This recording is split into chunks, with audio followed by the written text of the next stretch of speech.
Saya kira secara kasat mata kita bisa lihat bagaimana perubahan-perubahan ini terjadi di Kota Kupang.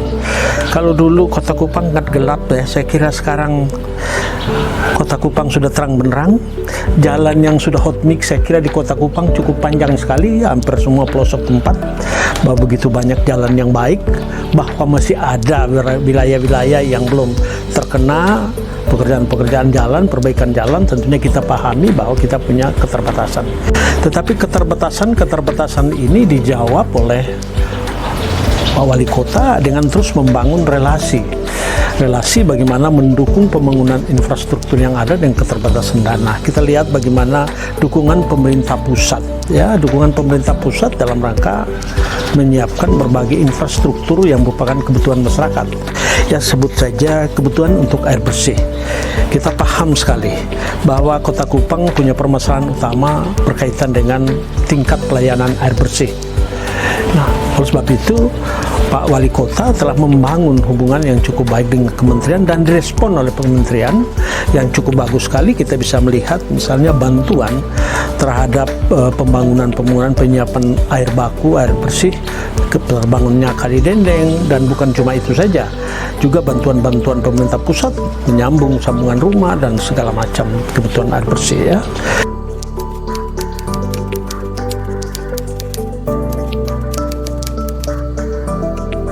Nah, ini tentunya kita harus akui tidak datang serta-merta begitu. Saya orang lama membangun infrastruktur PU, kalau tidak punya relasi yang baik, kita tidak siap dengan perencanaan yang baik, tidak mungkin, ya. Jadi kita harapkan bahwa pejabat wali kota, saya kira waktu kerjaan cuma 1 tahun, ya.